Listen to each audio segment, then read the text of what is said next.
મુખ્યમંત્રી ભૂપેન્દ્ર પટેલના હસ્તે ભાવનગર મહાનગરપાલિકાના રૂપિયા 156 કરોડના વિવિધ વિકાસલક્ષી કામોનું લોકાર્પણ અને ખાતમુહૂર્ત કરવામાં આવ્યું। સરદારનગર ઓડિટોરિયમ ખાતે ભવ્ય કાર્યક્રમ યોજાયો હતો। આ પ્રસંગે કેન્દ્રીય રાજ્યમંત્રી નીમુબેન બામણિયા, કેબિનેટ મંત્રી કૌશિક વેકરિયા, જીતુ વાઘાણી તેમજ ધારાસભ્યો અને જિલ્લા કલેક્ટર સહિતના ઉચ્ચ અધિકારીઓ હાજર રહ્યા।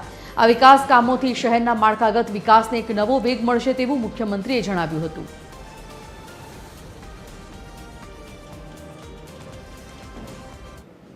ભાવનગર મહાનગરપાલિકાના વિઝનને અનુરૂપ વિકાસ અને વિશ્વાસ સાથે આગળ વધી રહી છે એના સાક્ષી આજનો આ અવસર છે। 156 કરોડના 23 થી વધુ વિકાસના કામોમાં પીવાનું પાણી, ટ્રાફિક, પરિવહન, પર્યાવરણ અને સ્વચ્છતા તેમજ સામાજિક સાંસ્કૃતિક વિકાસના કામો આવરી લેવામાં આવ્યા છે। અહીંયાથી હમણાં જેમ કહેતા હતા એમ કે ભાઈ મને સ્ટેન્ડિંગ ચેરમેન એવું કહેતા હતા કે ભાઈ 1400 કરોડ રૂપિયાના કામ તો અત્યારે ચાલુ છે।